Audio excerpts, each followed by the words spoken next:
Good evening, and you're very welcome to the 5th season of the League of Ireland Women's podcast here on FinalWhistle.ie with myself, Breifne Earley, and of course, as always, Aaron Clarke. Aaron, welcome to 2025. Happy New Year.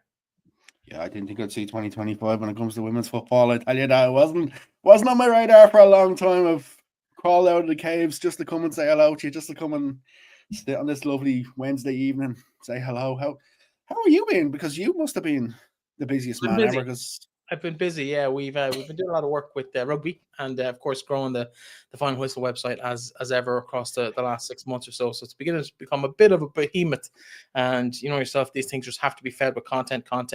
So yeah, it's been busy off the podcast, and I've tried to take as much of a break from the women's football as possible over the last few weeks and months. And to be honest, I come back a bit refreshed. And then last night happened. We're going to be talking about loads of stuff over the course of the next hour or so. We have to start, first of all, with a note of, I suppose, memorial in terms of the sad news that came out of Cork today. And that is, of course, the death of Amanda Parks. To anyone who knew her, a fantastic football in person, a fantastic player. She unfortunately was the Wilton, I suppose, released the news today that she passed away, I think yesterday or the day before, and her funeral is later this week in Cork. All the details on RIP.ie. Very sad news for the whole footballing community in Cork. I had the pleasure of, I don't know if you knew Amanda that well. She would have been involved with Cork City back in the very early days of the league, but a very exciting international player. I had the pleasure of spending 3 weeks with her in the World University Games in 2009. Some great stories, great character, great crack, as well as a fabulous footballer. But yes, Jake or everyone should be sadly missed by the footballing community in Wilton, Cork City, and the greater women's football community down there. So that's very, very sad news. Other than that, we move on to, I suppose, less tragic but also worrying news last night. Sorry for that. That's a really callous crossover between those two, but I suppose it felt like a bit of a funeral last night, I'd imagine, in Slovenia. You were at the game. We'll talk about it in a few moments. Let's not get stuck into it yet because I don't want to set you off just yet. Come here, I'll tell you this now, right? And I'm going to say this before we talk about it. The best part of my trip to Slovenia was a young friend of mine, young Annie. I go away with her father to these trips, Alan, and we bought a football, and we literally spent hours kicking footballs into the little goals over there because the facilities they had were amazing. And like that was for me was the highlight of the trip, because I don't think the football will be very much of a highlight. And it's nice to come away with a reflection, you know, from a trip where it's okay, football wasn't great, but we something else fun to happen. Like it's a long travel. You know, it's 2 flights home, Breifne. It's a long day of reflecting on Ireland, and you can only imagine how the players feel after something like that. So we'll get stuck. We won't be too bad. Yeah, we'll get stuck into it in a few moments. If you're listening to this, watching this somewhere on socials, whether it's Twitter or YouTube or Facebook, if you drop us a comment below where you're watching us, maybe let us know your thoughts on the game last night. And maybe also take a look forward at the National League starting in just, I suppose the President's Cup kicks off on Saturday, and the National League or the Women's Premier Division kicks off the weekend after that. 12 teams, of course, this year. Waterford new to the table, although a lot of familiar faces. We know some of the names that are going to be in that Waterford team this year, Aaron. We'll get through some of the big transfers and some of the high-profile changes that have happened over the closed season. A load of changes in the managerial seat as well. I think over half the teams with new management. It's going to be a very new-look league this year, Aaron. Over 100 transfers I had between ins and outs of all the clubs, which is huge for a league this size. Do you know what? And I was thinking about this the other day. So I'm coming up to 10 years covering the league next month. There's only been one season where James O'Callaghan hasn't been involved prior to this season, and that was my very first year when Robbie Lawler was in charge of Peamount United. Otherwise, it's been James O'Callaghan, them sort of familiar faces. We're now seeing a massive change in the card, and it feels weird when you say so many transfers, so many managerial things, and it's just the ebbs and flows and the changes of football. It's scary when you sort of reflect on them sort of things. That's the amount of changes that we see, but. You know what? It's good to see more teams coming into the league, and it's good for all that sort of stuff. But like, I think we're all watching with a keen eye. The obvious one, obviously, is Waterford's new manager, Gary Hunt. He becomes their first women's senior manager in the National League stage of that club's existence. But plenty of movement elsewhere. Of course, Dundalk FC took 2 managers from the league. Both Ken Kiernan and Kieran Kilduff both left, joined forces at Dundalk this year.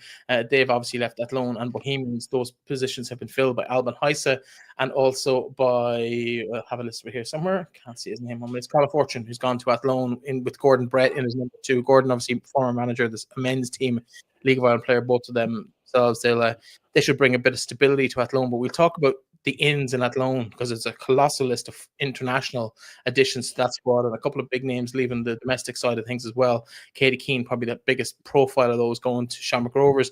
Laurie Ryan dropping out of the league for at least a season is also a bit of an interesting one. She's moved home to Clare, so that might make a difference in terms of what she's going to be doing. We'll probably see her in a Clare jersey in the latest Gaelic football season this year later on. Frank Kelleher, of course, takes the hot seat in Cork. He replaces Danny Murphy, who left probably not in the best of ways. A lot of kind of uncertainty as to how that actually happened, but there was a meeting, and then within 24 hours, Danny left the club.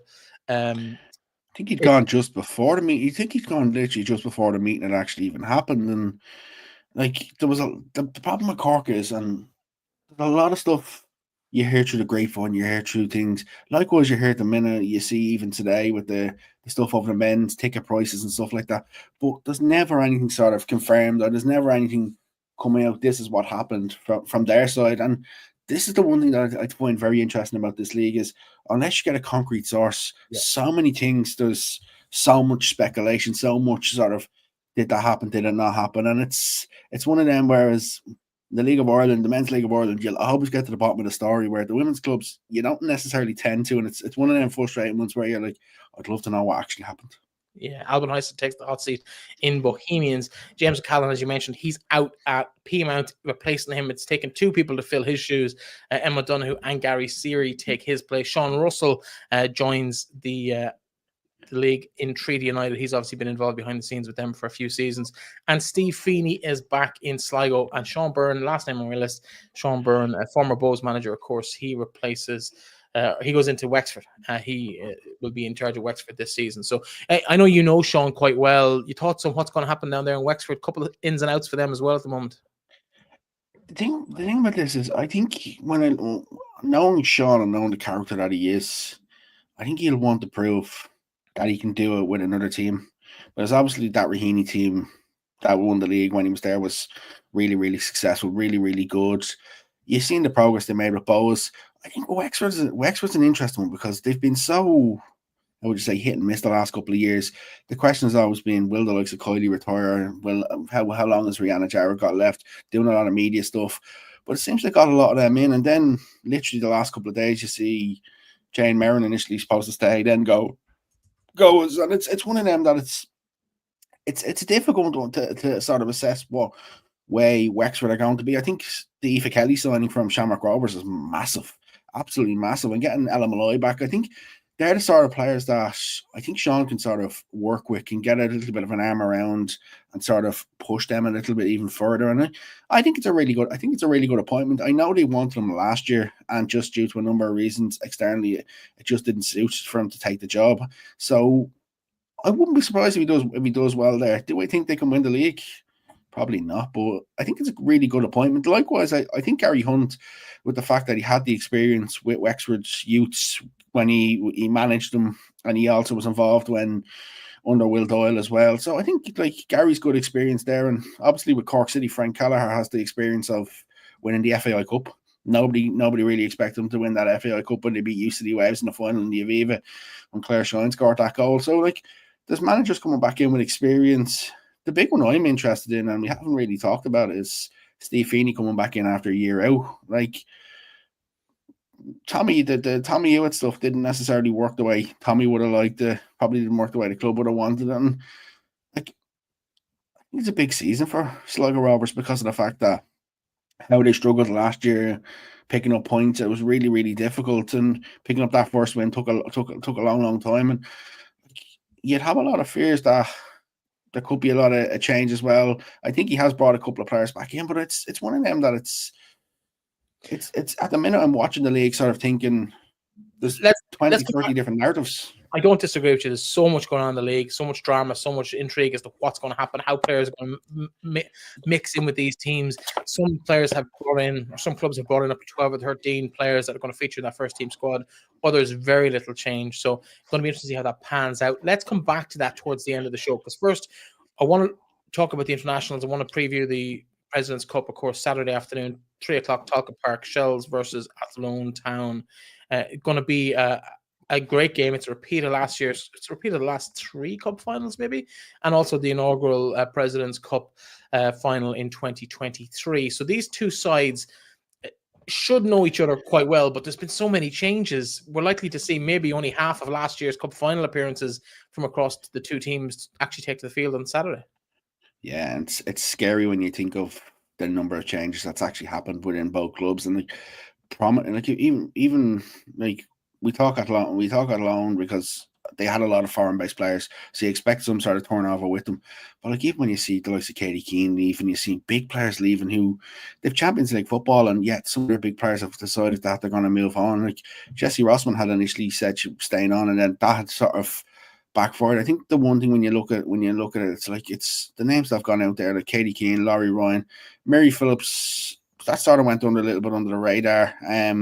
Amy Mahan as well to Peamount, sort of signings you maybe necessarily wouldn't have expected. And Amy Mahan's one of 3 goalkeepers gone to Peamount in the close season. Of course, they've got to replace, I think Niamh Richardson and Niamh Reid Burke both left the club at the end of last season. But they've signed 3 big players for in goal. If we click quickly down to Peamount's ins, you've got Amanda Budden, who will be most people's expectation to be the starting goalkeeper. Yeah. Her experience. Ciara Glacken comes in after a year out of the league. She'll also probably be number 2 choice. Amy Mahan, quality keeper. We saw some really, really good flashes from her back in her Sligo Rovers days. It hasn't quite worked out for her elsewhere in the league since. I can't see her getting too much game time ahead of those 2 in Peamount unless you disagree. No, I think Amanda Budden be the number 1. I think Budden's going to be number 1, and that's the obvious one. I think Budden is definitely going to be the number 1, and then it's a case of 2 and 3. Like when you look at Peamount, it's a case of like there was times even last year where they had 2 goalkeepers on the bench, but like replacing Nemo is really, really, really, really difficult. And like a goalkeeper of that stature, 6 National League titles, she's won everything. Like it's really hard to replace. I think Amanda Budden has started being one of them that it's hit and miss for her. I hope she does well. I think she still has a lot to offer with them, but it's one of them that I'm not sure how it's going to go yet. But from an Athlone viewpoint, like when you look at the fact of Katie Keane, like everybody probably thought, right, Katie's going to stay there. Like Ciara Glacken was with Athlone before she had the season before when she done the ACL. Like it's all changing, and the biggest thing about goalkeepers is it's like you need in this league you need to have a goalkeeper who's competent and confident, because if not, it's a massive thing. Like I said to you off air, Kelly Brady for me is probably the signing from the Athlone players that they've brought in. I think she's a very good forward and will score them goals.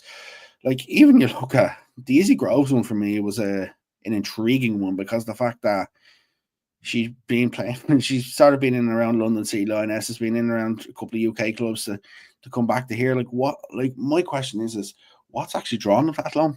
That's what I'd love to know, and what's actually getting them in the door to Athlone, because you look at some of the clubs there, or some of the places that players have come from, and it's trying to understand what's actually how they've actually got these players in would be the first thing I'd like to know before really judging them. And I don't think realistically you can judge them on the President's Cup either. I think it's going to take a couple of weeks considering the amount of new players that they have brought in. But as defending champions, it doesn't look great having such an exodus, and especially losing your captain. Yeah, so many big names kind of not part of the squad this year.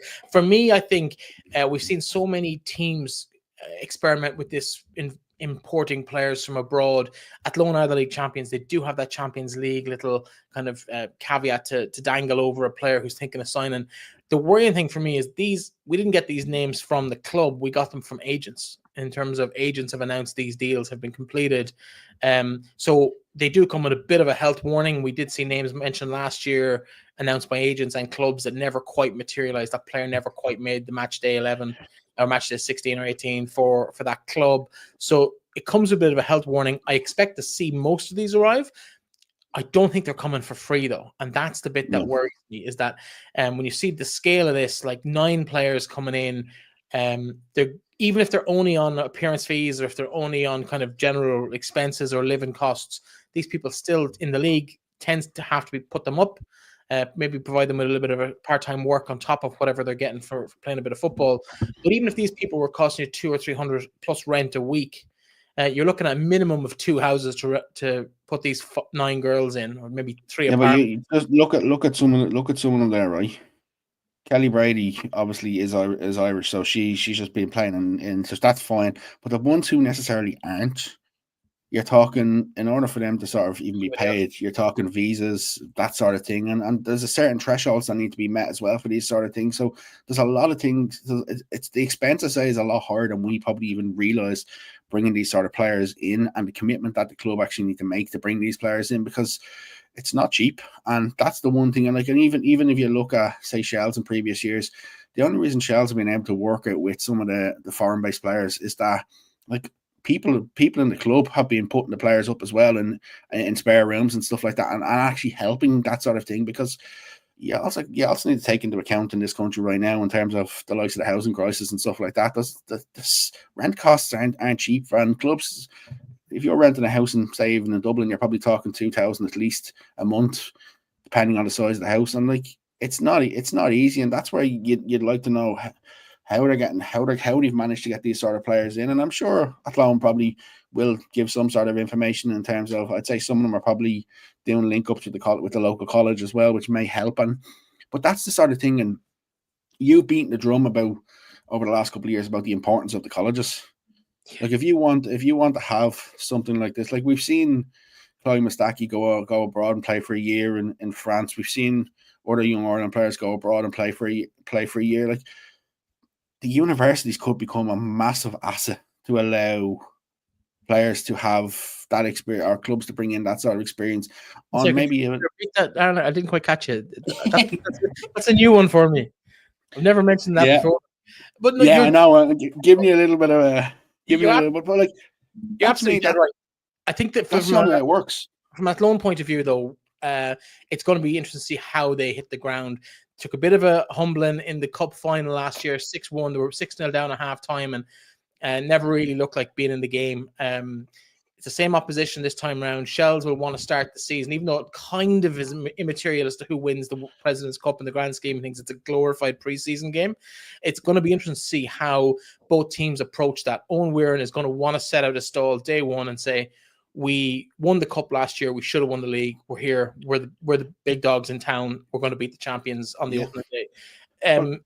Even when you're looking at Athlone, like, if you look at Shelbourne, like, there's been loads of changes in Shells this year. And to me, the one thing that stands out to me is the fact that you look at the name Bohemians. Yeah, 5 you times. Look at all them youngsters who've gone from Shells to Bohs, like, and I know from speaking to people who cover Shells, like, I know from speaking to the likes of Darryl Garrity an awful lot over the last year or two, the one thing he's always complained about is, at this level, you can't harbour the talent, or you can't just hold them in the club anymore, and they have to be playing football. And like, it's interesting to see the likes of Hannah Healy go. Kate McCarron would have played had first team experience. Jenna would have been in and around squads. Hannah O'Brien as well. And these are players who could potentially go and make a good impact at Bohs. And I think from Michelle's viewpoint, the main concern is probably depth. At the minute, when they released their squad numbers, they had 19 players. But then again, you'd sort of, barring something massively changing, you would nearly expect Megan Smith-Lynch to probably come back in the summer from Como, by the sounds of things. I think that's what they expect. But like, you look at some of the players there, like, the one standout, the one standout for me on that list is Maggie Pearce. Like, I would have thrown the kitchen sink and maybe 2 kitchens at her to try and see about a keeper, because realistically for me, and I said it last year, she was my player of the year last year. I thought she was a smashing footballer. And like, how do you replace somebody like that? Some of the players they brought in, I think Avian Clancy's a great sign. Probably a bit of a surprise for a lot of us in the sense that it happened, but she is in college in Dublin in UCD. Like, I'd say Shamrock Rovers probably were on to her as well to say, hey, do you fancy a move to Rovers as well? But like, she could have had the pick of her clubs as well. She could have obviously stayed with Wexford, but I think she's somebody who's, I don't want to say stalled, but she's definitely not progressed the way she'd shown the potential in the last couple of years. And I think this move might be the actual move. She did make a couple of Irish squads back in the day, I think under Vera towards the end. And then she sort of petered away. Whereas I think this move might be the sort of move that helps her rediscover that Ireland's potential. Can Rebecca Cooke make a big impact? We saw a huge impact from her short term when she came back to play with Bows, maybe the season before last. She really kind of impressed. Can she, if she comes in fit and primed for a good season? They've lost Megan Smith-Lynch, they've lost Maggie Pearce, Megan Smith-Lynch and Christy Gray. They've lost 2 wingers. Yeah. So there is opportunities there. Like, the biggest thing for me in terms of her is it's how does Owen what system does Owen play? If Owen plays a system that has wingers, I think yes, she has a good potential of playing. Like, I know from if you look at Shells over the last year, they've probably become very reliant on everything going through the likes of Noel. They're back in the likes of Noel, Pearl, Rachel back again. I would say I wouldn't really expect Gemma Quinn to maybe start games week in, week out. So there probably is an opportunity for her to stake a claim in that team, I think. Maeve Woolmer, she's an Irish under-16 international from last year, so still young, probably not going to feature that much in the first team, but definitely one for the future in this league or even beyond it. How much of a loss is it that she's moved from Athlone to Shells at this stage of her career? Like, again, Athlone have that Champions League carrot to kind of dangle in front of a player, and she's gone for Shells. It's not even just her. You look at Mary Phillips as well. Mary Phillips was in that Ireland under 19 squad that went to the Euros and played in the Euros last summer. Like, these losing these sort of youngsters, it's a big loss. But like, you'd have to ask the question: is what's attracting them to move? Is it the fact that, like, has Athlone been decent underage? Like, Athlone won the under 19s last year. Then again, I still have a bit of a gripe over the way that was done. It still doesn't really sit well with the fact that they, playing the likes of Maddie and Jessie, and then the worst part was when they conceded the game. Then at the weekend after to Bows because they'd won the league, that didn't sit right with me. But like, these underage teams, I think the underage league is getting more and more competitive. I think clubs that you're going to see an awful lot more players moving club at underage now because of the competitiveness and clubs wanting to win. I think we'll see an awful lot more of that over the next couple of years. Let's talk last night. I've tried to put it off as long as I possibly can because I know I don't want to give you a coronary this early in the show. I want to try and get at least the hour out of you. We'll start with Turkey, maybe. Carla Ward came in, big fanfare, quite a positive reaction to her appointment. Comes with a good pedigree in the English game with Aston Villa and Birmingham and a couple of other clubs. Long established player herself, only recently retired, really. Came in with positive outlook, but we've seen a lot of the same old in terms of the faces around the dressing room. Very little changed, except for maybe some people's positions in the last 4 days. But 2 games, a 1-0 defeat or 1-0 victory over Turkey, which Turkey, however you pronounce these, but this day, however they call themselves, we beat them on Friday night in Tala, just about. And then last night the wheels just came off. It's so early in her term. Is it something we can kind of move on from? Can we learn some lessons from it? Can she recover from it? Is that, I know it's crazy early to say that, but how much damage is that going to do to her reputation and to the women's team reputation? So I obviously wasn't working last night. I was there more as a fan. To her credit, she came over after the game and apologised as she was getting onto the bus to say, listen, to the fans, that wasn't good enough. And, I know I need to do better. She asked for a little bit of patience. She's trying to play a different system. It's the first time we're probably seeing Ireland going away from the 5 at the back in a long time. She's trying to go with the 4-3-3. She's trying to move the system around. But the problem is, and it's something that you've said about old faces, and I don't want to criticise this player because this player has been brilliant for Ireland in the last 2 years. But Ciara Caruso on the right wing last night looked lost. She looked as though she hadn't. And it's not her fault at all. And she looked absolutely lost. She wasn't sure what to do, whether to come in, not to come in, and that sort of thing. It's when you look at that, you look at Aoife Mannion playing at left back. Started the game at left back, struggled. the late change. How much is the late change of Megan Campbell coming out and Megan Connolly coming in? How much did it affect Ireland?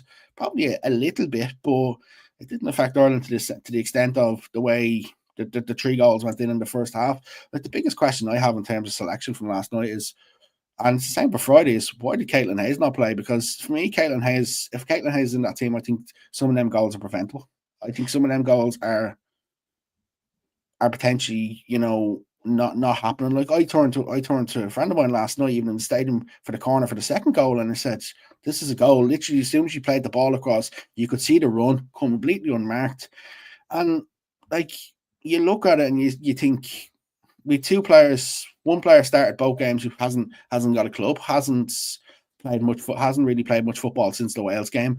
Marissa Shiva's come on in both games, hasn't got a club, hasn't really featured much when considering the way the NWSL ended for her. Like, I do think there's probably a little bit of too much of a loyalty across the FAI to the older players in terms of the players who've been there a long time. But like, I would say, and I'll say the same thing that I said when Eileen Gleeson took League B a couple of years ago, is that for me, League B, I would expect to see some of the younger players getting an opportunity, getting a chance to go and shine, like, and actually using these games as an opportunity. Because realistically, I know we were beating out the gate last night, but these are the sort of games where you would expect to win all 6 games, even if you make changes. And like, the one comment I've seen from some fans last night is the League of Ireland team would have beaten Slovenia, would have beaten that Slovenia time. Like, I don't even think Slovenia were great. They didn't have to be great. No, that's the problem. Slovenia didn't have to be great because Ireland were just that poor, and that's what's scary in the sense of. Yeah, you said something to me, Aaron, before we went live on the show this evening about the age profile of the Irish squad. Yeah. The youngest player on the field last night was Heather Payne. Now, for 25. Following the games for a while, Heather Payne still feels like a youngster, but she's 25 years of age. Yeah. In practically middle-aged in women's football terms, when you see players breaking through at 16, 17, 18. And that's a concern for us. We've got huge problems at goalkeeper, with only really one experienced goalkeeper in the squad, despite the likes of Grace Maloney being around for the best part of a decade. She's still got single-digit caps. I think it's 5 or 6, maybe she's got at this stage. She has 7. She has 7. Yeah. She has 7 caps, and her debut was in 2016. Yeah, so like, she's around 18 years. Is that right? No, sorry. No, she's around not 8 years. She's in squad. She's in squads probably 10 years since that under-17s team, which was 2010. Yeah, so she's probably around 15 years, really, in and around squads on the fringes of it.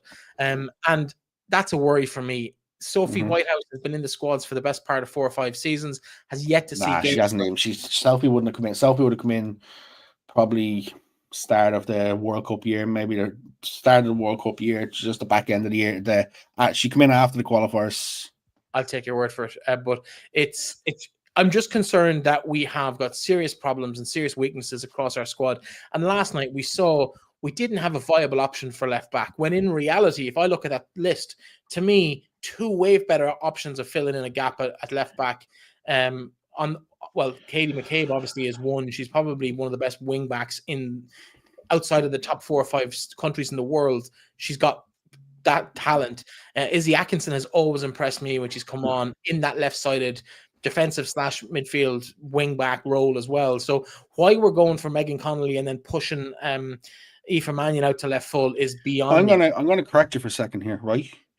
I don't think he pushed Aoife Mannion out to left full, because she started Megan Connolly a left-sided centre back, or Megan Campbell a left-sided centre back on Friday with Katie as the fullback. So I have a feeling that Aoife Mannion was at left back all that time, and if that's the case, that's an even bigger concern for me, because the fact that you look at coming up and back, like the amount of times that Ireland were on the ball, and it was, instead of going forward or looking for a pass forward, it was always go back, go back. Like, even I laughed last night, and Courtney Brosnan went down.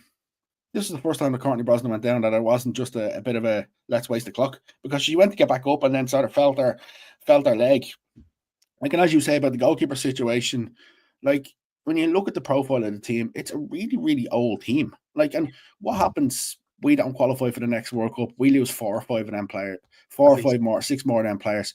Who's going to come in? Players with probably very limited international experience, players with limited experience at this sort of level.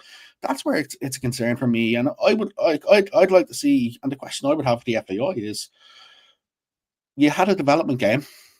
What's going to happen off the back of that development game? Are you going to have more of these development games? Are you going to have more of these sort of pushing along to sort of get these sort of players into camp on a regular basis? Are you going to bring a couple of them in? Like, I know Carla Ward had Katie Keane in the squad for a couple of days when they were in Dublin, and she had Jess Fitzgerald or P-Mount in for a couple of days when they were in Dublin. Are you going to continue to do that every time you're home? Bring a couple of players in, let them experience and let them get the environment in. But like, the question is, you can't rely on Denise O'Sullivan, Katie McCabe, even Rusha Littlejohn. And like I said to you before we even started, like, the unattached players, for me, if they don't have clubs by April, they shouldn't be in that squad. They should not be there. And because if you've gone since the end of the year to April and not having a club, 4 months not being able to club, you shouldn't be, because you're not going to play a game in 6 weeks. You're not going to play another game within that international period. Like, you're not going to train with any kind of intensity either, like, because unless you're training with a boys team and that's, I know Julianne Russell talked about that at the end of last season, how she was training with Salt Hill Devon boys, that was kind of giving her that intensity, that pace that she wasn't getting at the end of the season. But you can't replicate playing competitive matches, playing for 3 points every week. You just can't. And like, Roisha's not getting any younger. Marissa Shiva is not quite at the same age gap, but she's still in her late 20s. Hasn't quite worked out for her in the NWSL for the last 2 years. Is she prepared to leave America to go and play top-level football elsewhere? Maybe not. So you got to ask, where is the commitment level here from these girls? I think Marissa definitely has a future in an Irish jersey. I'm less sure about what is ahead for Roisha in an Ireland kit. I think maybe her best days are behind her. I don't think she quite has the legs to play at that level anymore. I think she probably got exposed a bit last night anyway, when she was just ripped up in the first half of that game. But then I know we made a late change that Connolly come in for Campbell. But you're talking about Campbell and Littlejohn being scheduled to play 2 games in them couple of days, considering how bad their bodies are being beaten up over the years. Like, if Rusha Littlejohn could keep fit, she would, even at her age, she could do a job for Ireland. But the problem is she can't train properly to be at the intensity to where she needs to maybe play at that level. Like, I thought she was decent on Friday. She got on the ball for Ireland on Friday. She was probably Ireland's best player on Friday.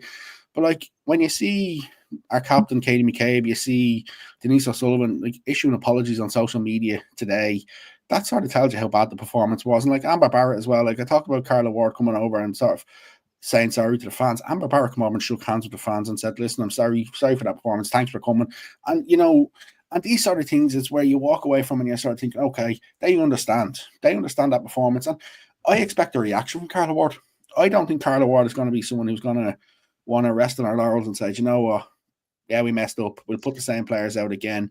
I wouldn't be surprised if we see several changes in that team for the next double header against us. That was going to be my next question. What does that change look like? And how savage is that cut going to be? Could we see 4 or 5 players never feature in an Irish jersey again under Carla Ward?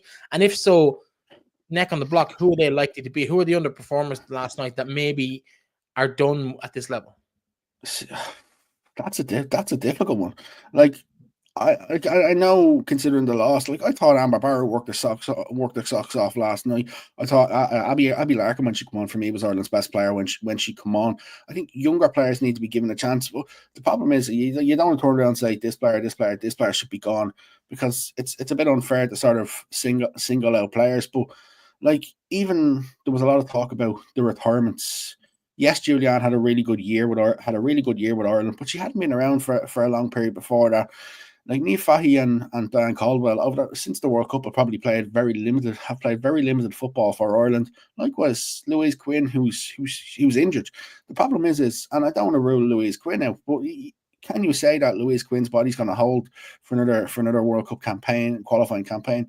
Like, it's difficult to say that, and that's where we need to be planning. Okay, like, yes, realistically, if we're not going to catch Slovenia in because of the result, can we use these next couple of games, get second place in the group, play the playoff against the third place team in League A to get back up, and sort of use this bit of momentum? Because the same thing happened the last time. It's with Eileen. And when you look back at Eileen for that League B Nations, it was so obvious now, looking back, that she wanted the job because she put the best players she had available to her out every time, rather than trying players or trying things, because she wanted that job, she wanted that opportunity, which it makes perfect sense from someone in an interim manager to do that in a League B campaign. But like, we haven't seen a sustained period of younger players playing for Ireland in probably a decade, 5-6 years. And the other side of it is what about the players we've lost? Like, a lot of talk about Saoirse Noonan at the minute. Saoirse Noonan scoring goals for fun in Celtic.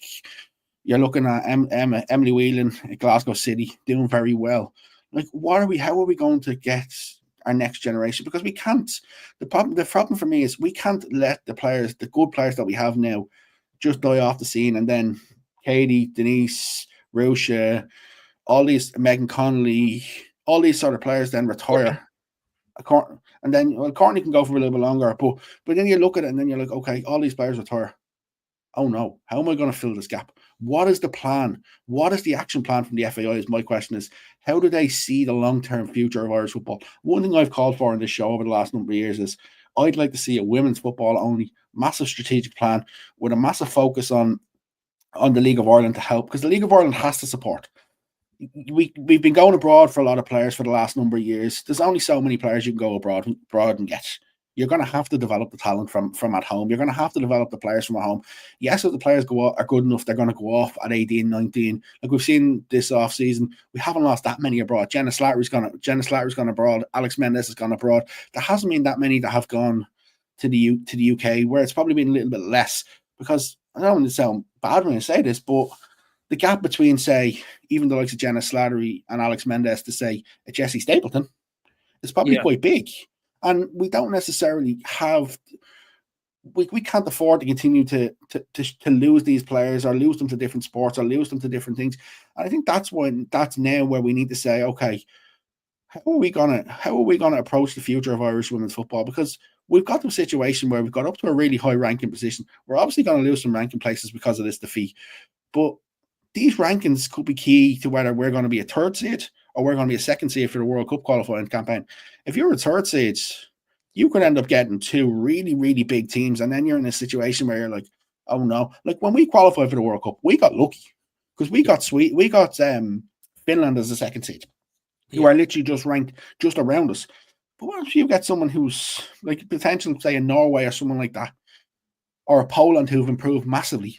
You're then in a situation where you're like, oh no, like that's our biggest defeat since we played Poland in what I think was 2018 under Colin Bell. And like, you look back at it and it's one of them that, like, I tweeted even after the game, I said, I just tweeted, get me out of Slovenia. Yeah, it was one of them that it was a game to forget. But I am willing to give Carla Ward the time in this campaign to sort of say, okay, to see what is she going to do, how is she going to turn around, because she, to me, looked bitterly hurt after last night, and the players looked hurt, and the thing is, it's good to see some players turn around and say they realize they're in a privileged position. So either you're going to go and sort of fix that situation, or it's going to go one of two ways. We hope it goes the way we want, but it could easily go the other way.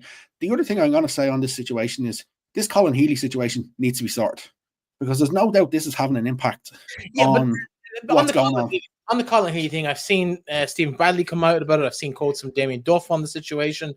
My understanding of a appointment like this is if the main manager leaves, it's almost assumed that all of the staff are replaced at the same time. Now, that's the first thing. I do realize that there was assurances given to Colin Healy that he would be included in the new setup, and that didn't materialize. But then when you appoint a new manager, they have a say on that too. And if she has come out on this, he actually has come out and spoken this, and she's come out and said that if Colin was available, was an FAI employee when I took the job, I would have considered him. Okay. So she said he was out the door already, that she didn't consider him because he'd already left the association when she was appointed. That's what she has come out and said. But the problem is you got the likes of Denise O'Sullivan. She doubled down again, even match day -1 on the Colin Healy stuff. The players are speaking about it quite. I think there's no doubt it is a distraction in terms of what's actually going on from within the group. And I think that sort of distraction is the noise that needs to be knocked away. And like if you read the comments under the FAI's tweet after full time yesterday, everything is, the players deserve this. They done this to Vera, they done that to Vera. Like you can see that a lot of fans have turned off. But then is that just a sexism thing anyway, in terms of the normal stuff we see about women's sport, whether it's soccer or codes in leagues? Like WNBA is a laughingstock to most American basketball fans, even though some of the people in that league are hugely skilled and hugely talented, and slagging them. I'm not going to lie, I watch the WNBA regularly.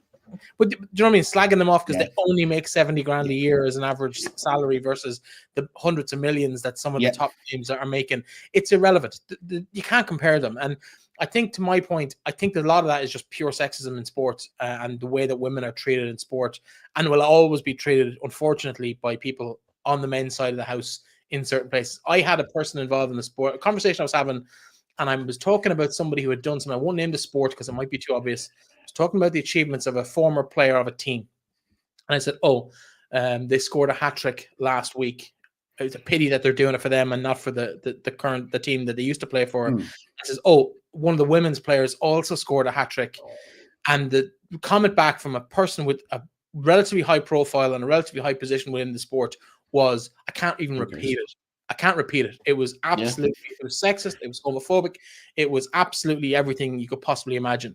And that still permeates through a large number, maybe not all, but definitely a large number of Irish sporting life, and maybe international sporting life as well. And that's the problem. I said this, and I don't know if I've said it on this show, but I've said it to the person in particular. I don't think Olivia O'Toole's record goals for the Irish women's team will ever be broken. Oh no, absolutely not. And you know what I mean? And I don't think we'll ever get a player who gets 40 goals for Ireland. It's a very different scenario now than it was. But that's even the sort of thing when we look at, because we have conversations. How many conversations did we have last year about National League strikers, about League of Ireland strikers, about clubs needing a League of Ireland striker? Like, we haven't, like, tell me a striker we've developed in the last 10 years who's probably scored in a National League 20 goal in the 20 goal. Like, the last one you're probably thinking is Anya would have been close. Rihanna Jarrett at the top of her peak. You're looking at Stephanie Roach and you're looking at Sarah Lawler. They're the ones who would have got near that mark. In the last couple of years, I think the Golden Boot last year was won by 12 goals. Yeah, but you have to remember as well that they were playing 25 or 30 games compared to 22 games. And on top of that, you had teams in there, with all due respect to the likes of Kilkenny and even Cork in the early days, they were getting beaten by 8, 9, 10 goals a game some weeks. So there was an awful lot more opportunity for players to really run those numbers up that don't exist now. The Sligo's treaty score. We will need a striker of that note for Ireland to be successful going forward. There's two things I want to move on to, because I'm looking at the clock and I want to take a little bit of time on transfers and some of the other teams that we haven't quite looked at yet. Just to wrap up the international stuff, there was a tweet that went out this morning. I'm gonna share it because I think it's a bit. I'm not quite sure. I want your opinion on it, but this is the tweet that out this morning. It's a quote from Robert Piercig that was tweeted by Eileen Gleeson this morning. It's just not great. Given the state of what happened last night, I suppose her disappointment maybe that she didn't get the job on a full-time basis post last year's UEFA Nations League, where she obviously finished up with Ireland. Not slagging off, but just highlighting the fact that it's the system and it's the governance of the organization, and that's the subtext of what was tweeted. Your thoughts on the tweet? So I have two thoughts on this. I agree with her in terms of the governance and the system in terms of the FAI. The FAI is broken. The FAI has been broken for a long time, and we all know that. The FAI has been broken. The way the FAI is working in terms of women's football, it's not working to what it needs to be. It's not helping. It's not helping the situation at all. But when I see that off the back of that result, it's disappointing, because I know Eileen's disappointed she didn't keep the job, and I know she's disappointed in that. But it's a direct. It's also it's one of these that it's maybe I could have done better. It's one of them that you don't want to get into a he said she said. Like, the thing is, a lot of players have actually come out and spoken quite highly of Eileen. And when you look at the reviews the FAI have done in previous years, where they sort of say the players' opinions and stuff like that, they'll speak to the players about the coaching staff at the end of every campaign. Like, I'd love to know what the FAI's decision was, because there's no doubt, and as much as Eileen likes this or not, there was no doubt her future was always going to rely on them playoff, because she was guaranteed the playoff, and with that draw that was got there. Yes, she got the great result in France, but like if you look at it, like she probably has, like, the win ratio wouldn't be great, but it's a difficult one, because you don't want to throw the knife in on Eileen, because it didn't work out for her. But you can clearly see there's a lot of resentment towards the FAI and the people who are running Irish football from her. Yeah. Now, we spoke with this off air this morning when we saw this tweet. We had a little chat about it, and my initial comment was, and again, I agree with everything you've said about Eileen and the disappointment that would have obviously come. Personally, Eileen was the head of women's football, girls football in the FAI prior to taking the job. She was in that job for maybe a year, 16 months or so before stepping into in a temporary basis and then full time into. Right, I'm going to stop you. She wasn't even in the job that long. She started the job in February.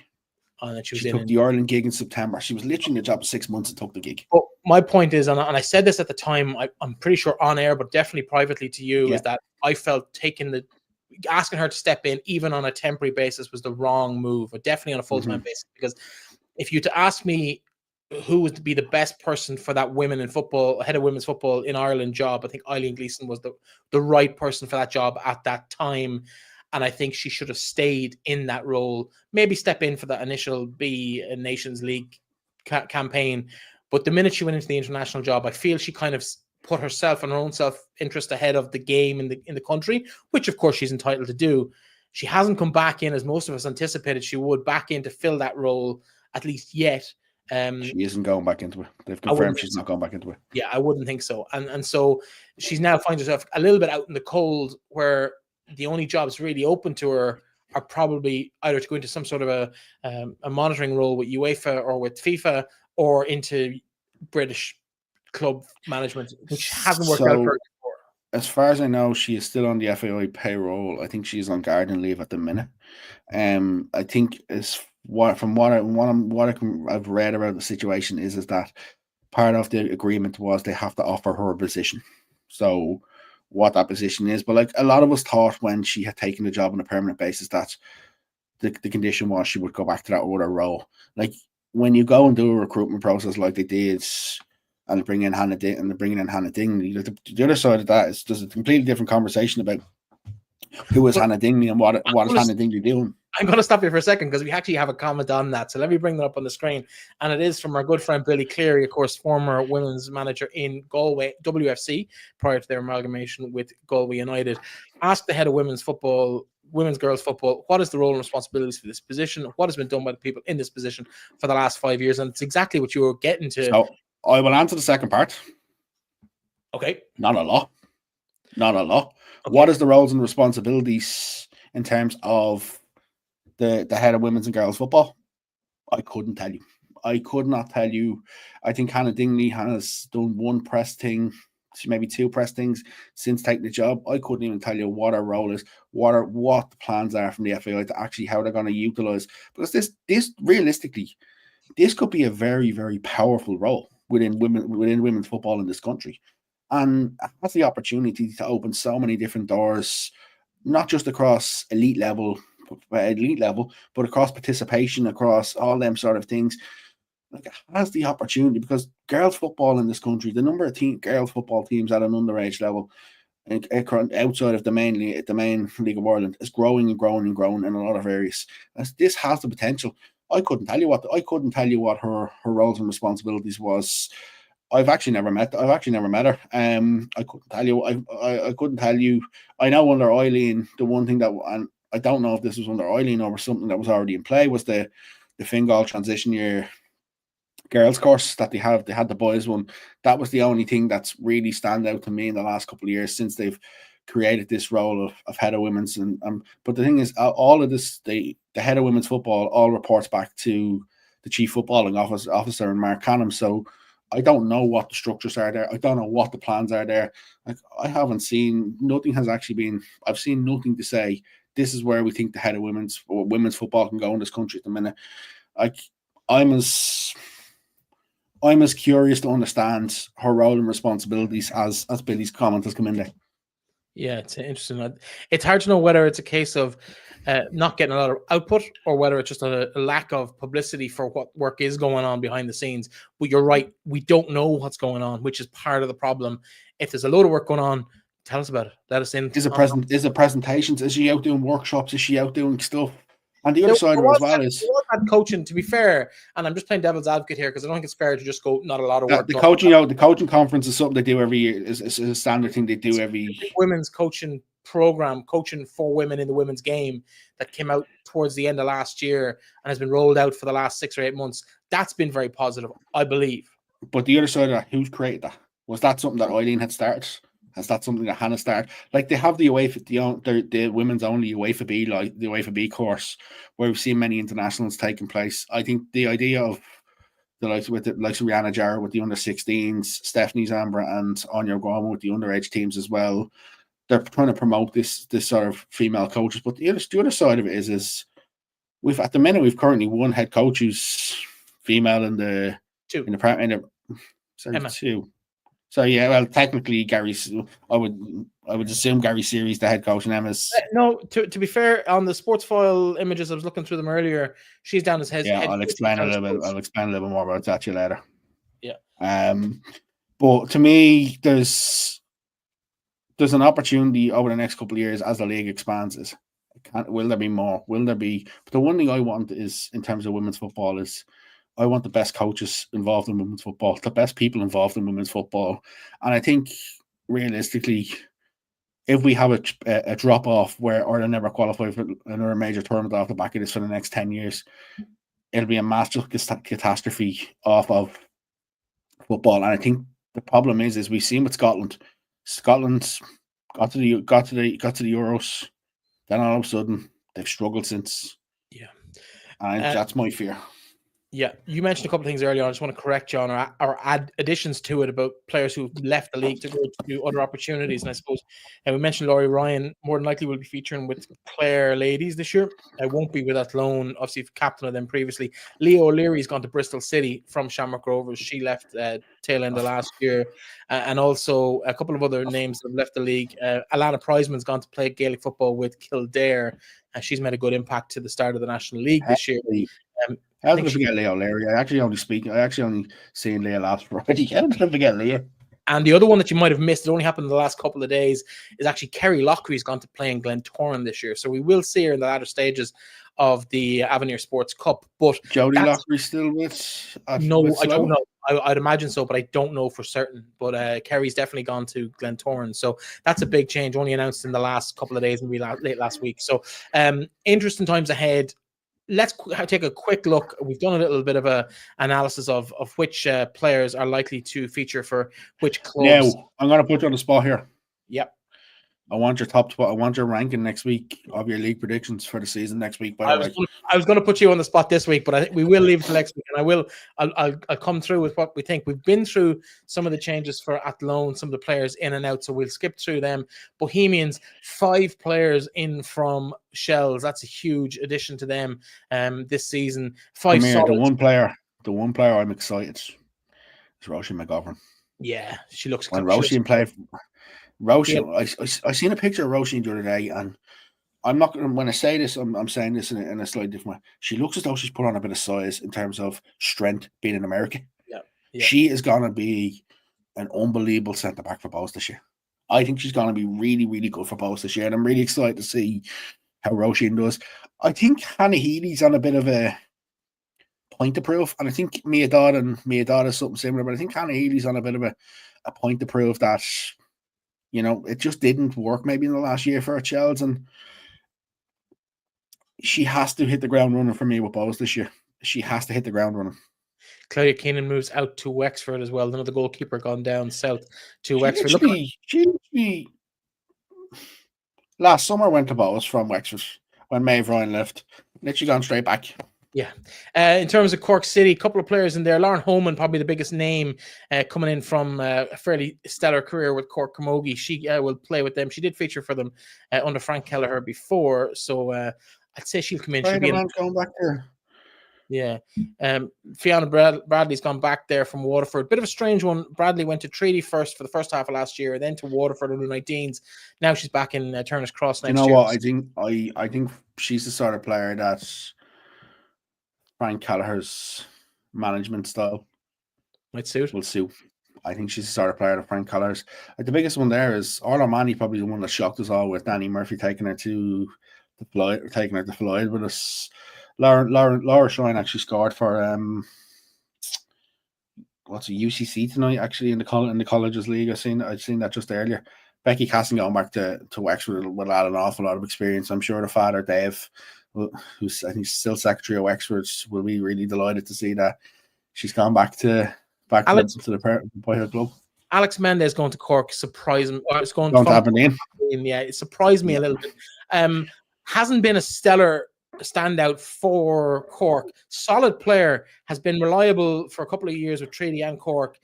It's a big step up to Aberdeen. One she's probably capable of making, but she's going to need to make that step up, right? Yeah, and she's been playing a bit for them as well. Do you know what? Like, these are the sort of moves where sometimes you don't expect the player to get a move, and they go and they actually take that 2 or 3 steps forward. Like Alex was an underage international. I think Aberdeen, a change of environment might help her as well, and I'm curious to see how she gets on, and hopefully it's one of them that it's a successful move for. DLO, a bit of change here, a bit of movement between all the Dublin clubs, really. The players out over the last couple of months, really, but Freya Roach, Hannah Tobin-Jones, Nadine Seward, Nicole Keogh, Alita Griffin, and Ruth McDonald all expected to leave the club. Ciara Richardson in from Rovers, a youngster there. Jodie McQuillan in from Dundalk 19s. Michelle Doonan back from Peamount. Nadine Clare back from Shells. And Niamh Richardson, I'm not sure if she's back from Peamount, but definitely left Peamount. She may have been at DLR before. I'm not quite 100% sure on that one. Anything there stand out for you, Michelle? Sure, Nadine Seward has left. According to the information I got today, yeah. Because she's still on FAI Connect as... She's still on FAI Connect as DLR, which is interesting. So unless she hasn't got a club, apologies if we've misclassified her on that one. But anything there stand out to you? Michelle Doonan. I think Doonan's sort of been a bit of a hit and miss in the last couple of years. I think Doonan needs a really, really big season to get people talking about her again. It didn't work at Peamount. I think she should start nearly majority of the games for DLR, and she has an opportunity to score goals.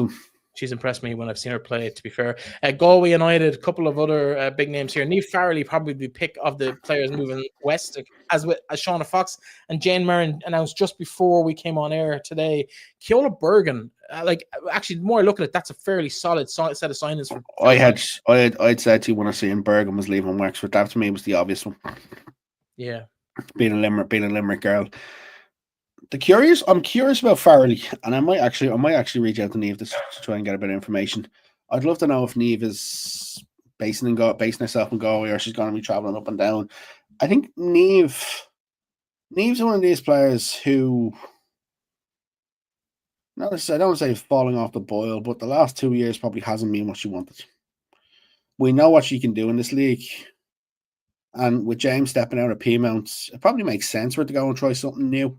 I probably thought Shamrock Rovers again might have come looking for her, but I think under Phil Trill she could do well in Galway. I think Shauna Fox, to me, I did not expect to see her going back to Galway. I thought she'd stay with I thought she'd probably go back to Shells, considering she got on well with the girls in Shells. But what a signing for them! And they brought in 2 good goalkeepers as well, so I think they'll be there or thereabouts this year. Obviously, Julianne Russell retiring is a big loss to them, but if I think Jamie Erickson and Jenna Slattery are 2 big losses, as is Jessica Berlin goals. Like, I think they've Berlin's the biggest loss. Yeah, 100%. Let's move down quickly because I know we're running out of time. We'll go into more detail to this next week. Peamount United, a lot of players in and out on both sides here. We've touched on a few of them on the right-hand side already. Obviously, the retirement of Niamh Reid Burke is a big gap to be filled. Amanda Budden should be probably the standout to fill that. Abby Tuttle's a good signing from Wexford. We've also seen maybe Dora Gorman coming back in. She'd be maybe early 30s now as well. So what can she bring? How committed can she be with her? She's after having a young child as well. I think Dora worked for Julianne. Dora had a big voice there. Dora had a good bit of experience there. Abby Tuttle is probably the surprise signing from a Peamount viewpoint, because I was probably a bit surprised to see her leaving Wexford. Like, my only concern about the League of Ireland right now, and these younger players are a concern for me, because they seem to be hopping from club to club to club. Like, if you look at even Tull, you look at Marin, we see it quite regularly with the Dublin clubs, is players going one season with one club, one season with another club, one season with another club. Mia Dodd's on her 5th club in 5 seasons. But Mia Dodd, for me, and I've said this to people, I said Mia Dodd made the biggest mistake leaving Bows to go back to Shells last season. She'd settled into Bows really, really well. She was doing really, really well. She's the sort of player that'll go in and she'll play week in, week out for Bows, and she'll be very good for Bows this year. And I think you'll see probably the best of Mia Dodd this year. Look at that list at Shamrock Rovers in terms of the players out, the players in. And maybe I missed a few signings that we haven't been made aware of yet before the season starts, but that is huge. I think what have we got on the other side? 13 players out, only 2 in. I know a lot of the girls on the right maybe are academy players. Collie said to me last season, he needs to focus on youth. He needs to do what they've done with UCD. That it can't all be about bringing in big name players, and it's going to be a very, very, very interesting season. If they start the way they started last season, does the club have the faith in them again to allow them to come through that horrendous start? That's the question. How good a signing is Katie Keane? Because I think, for me, she's been the standout keeper in the league the last maybe season and a half. Is she going to be there for the end of the season? That's the question. That is the question. Is she going to be still there? Is she going to potentially go abroad? That's the other question. Interesting times ahead. A couple of big names in there as well for Shells. A couple of American-based players, Gabby Del Pico, Mackenzie Anthony. We mentioned them earlier, Evan Clancy. We've talked kind of through that list ahead of the President's Cup this weekend. Sligo Rovers, this is a bit worrying. Kerry Lockery out on one side. Very little in on the left-hand side. Kim McKenna comes in from Shell's Academy. Louise Maston has had a spell in Italy, former Peamount player. Obviously her dad. That's a strange sign, just because of not really geographic. Just because of geographic. Her first cousin's been in that squad for 4 or 5 years. She's first cousins with Kate. God, the name has just escaped me now. She has family. Her aunt is. Well, is she going to be commuting up? Is she going to be commuting up and down from Dublin, Kildare sort of area? Like, that's my concern about these sort of signings is how is it going to work? Is she going to play? Is she going to train with them regularly, or is she going to maybe train once a week? Like, because I think realistically, for Sligo Rovers need her at every training session because she's the sort of player that's probably going to be expected to be one of their mainstays in that team this year. Yeah, absolutely. They have managed to keep most of the rest of their squad, it appears. So that's very positive for Sligo. I'd be worried, though. I know you touched on the reappointment of Steve Feeney. They say never go back, and sometimes we've seen managers come back to teams. I don't know if it's going to work for Steve this time around either. I don't know if the quality is just quite there yet. I don't know if the hierarchy of the club are prepared to put the resources in that it needs to really push it on. I'm going to say this. What you've said there and what I've said, it's not a dig at Steve. Steve's a nice fella. Steve put his heart and soul into them the first time.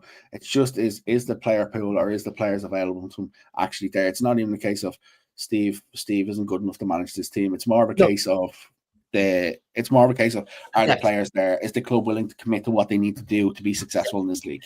And they need to think a bit outside the box. I know back in the mid-noughties maybe, which feels like a long time ago. Half these girls weren't even born, but Sligo was very competitive in the colleges scene back then. They had a really solid team full of girls who played Gaelic football, who played soccer around the area. Emma Mullen would have been a big driver of that. Ironically, she got herself a hat-trick in the first round of the Mayo Masters League last night. Former University International. I think, she would have been playing with Castlebar Celtic. She won the cup with Mayo back in 2006. Unfortunately, we'll talk about that the better. But she was a stalwart. She worked with the FAI down there as well, and they thought outside the box. The recruitment was really, really good. And with all due respect, whether it's Steve or Jose Mourinho that came in at the stage they came in, very little you can do from that period. He came in, I think, well after the season finished. Like, girls have already made their mind up. Sligo's already a hard enough draw. And if you're doing it right, you probably have to tie in the university sector or the ATU element with that, which means realistically, you can't get players in till September. So that's basically where I think the club is going to be. It's a longer term project. I'd love to see Steve float around because I think he has the ability to do it. We saw that in the first 6 months the club were in existence.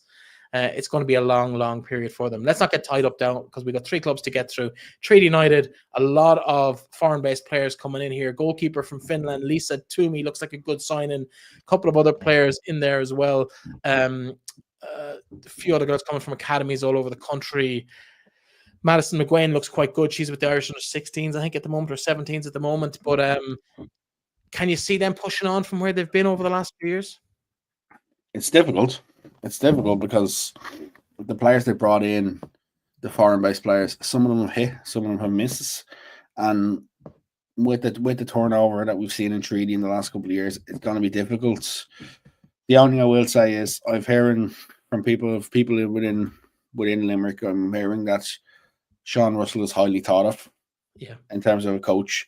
So I think that's probably what they need. Is they need a bit of consistency in the coaching room. They need someone who's going to be there for a couple of years to actually build it, because they've just had coach after coach after coach, and with the turnover of players, that's just not feasible. So it probably could be a difficult start to the season, where I do expect them to get better as time goes. I do think as well it's a credit for Sean Russell. Some people who listen to this show are only new to the league, might not be familiar with Sean's playing career. Ended abruptly with a really bad injury, and he got really poorly treated by the former iteration of senior football down in Limerick. He ended up having a GoFundMe essentially for an operation that the club wouldn't pay for.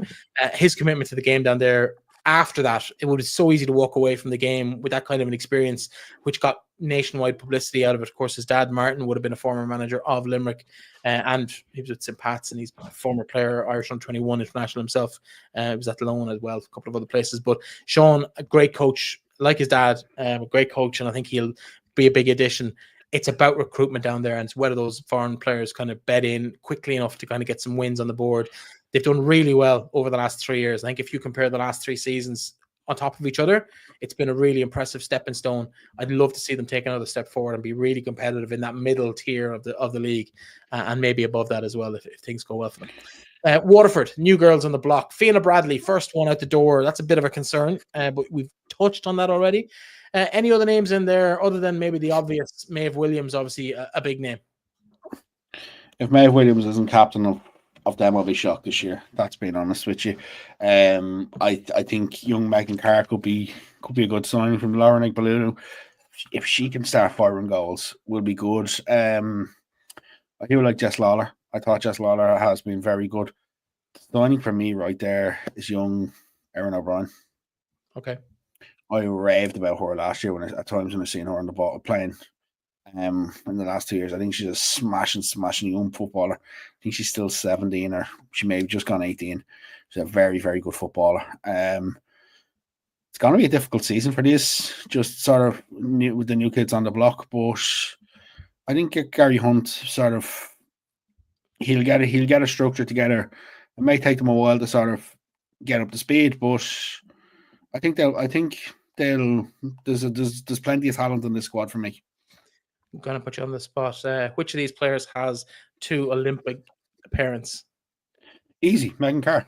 Oh, congratulations. 10 out of 10 for Aaron on that one. Finally, we look at Wexford. Lots of changes here. A team in and a team out. 11 players on either side. Some big names in there. Player we've raved about on the show for the last couple of seasons, Aoife Kelly. Big move for her. It's potentially a big move for Wexford. Getting her, I think she's one of the up-and-coming players that should be on the fringes of the Ireland team in the coming seasons. Ella Molloy is back as well. She's a huge addition. Maria Sullivan comes in goal. I know she played in the friendly this week. Becky Cassin is back. There's a lot of positives there for Wexford, but yet still some pretty big names out the door too. How do you think that season's going to go for them? Yeah, it's going to be it's going to be an interesting season for them. Just in terms of Lauren Dwyer, has she left the club recently? She was on a list for coming back in. I don't think she played last year. Because she was, I think she was injured last. She would have played. Yeah, she would have been injured last year. To me, if you can get Lauren Dwyer fit, Lauren Dwyer has had a 2 years from hell. Probably the best way to put it. With injuries, Lauren Dwyer is a centre back who really right. If she can get back fit, like she's still on 28. It's scary to think that. I think she could do really well for them this season. I think the coaching structure there will help her in terms of if she's fit. She has been on the bench a couple of times for them in pre-season, which is good to see. Maria O'Sullivan, I assume now Maria O'Sullivan's going to be number one goalkeeper. I would assume. I would expect. I'm probably a little bit shocked to see Jane Merrin out the door. That's only recent. That's only in the last couple of days. Because she was initially announced as having resigned. So I was quite surprised to see Jane Merrin out the door. But I think they'll be okay. I think they'll be okay. They've got. I think Ella Molloy looks fit. If Ella Molloy stays injury free, Ella Molloy will be their best player this year by a mile. Surprised to see her back in the league? No. It was always going to be a difficult one with Sheffield United in terms of the situation that they're in.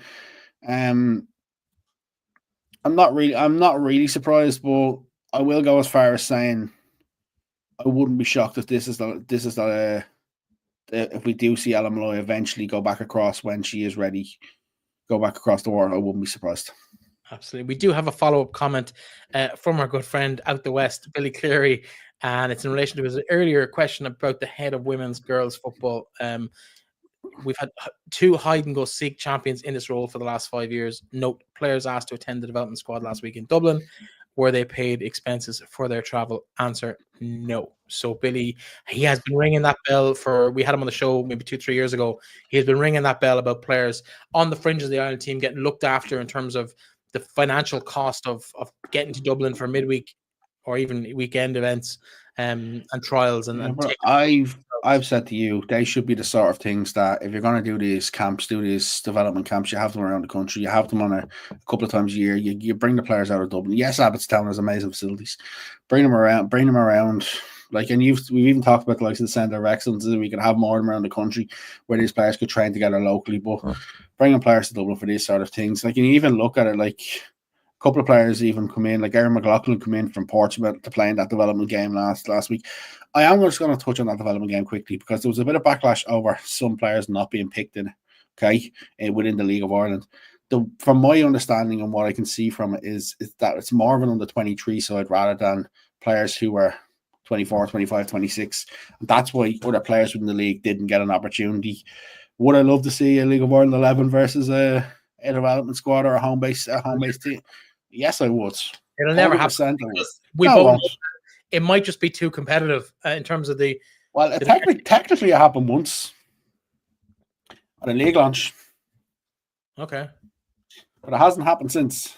I'd like to see a full international team against the League of Ireland selection. I think it might be closer than an awful lot of people. Anyway, on that note, we're so far over time. We kind of got excited, been back. I know we've enjoyed getting the batteries recharged a little bit. Took a bit of a hit last night, but over the next couple of days, we got to start seeing domestic games up and running again. I'm sure everyone will be buzzing for the start of the league in just 10 days' time, Aaron. We're going to go through our predictions for where the league's going to end up in 8-9 months' time. But if you had to put your head on the block, who's going to win the President's Cup and then who's going to win the league this year? I'm not telling you who's going to win the league, but Shell's going to win the President's Cup. I think I can't really see past Shells given the I'll amount. give you a full breakdown of the league next week. Okay, let's do that. Listen, folks, thanks for joining us for tonight. Delighted to be back for season 5 of the show, and we will be back every week through the next 8-9 months of action in the Premier Division of the League of Ireland, the Women's Premier Division of the League of Ireland. Glad to be back. Talk to you again next week.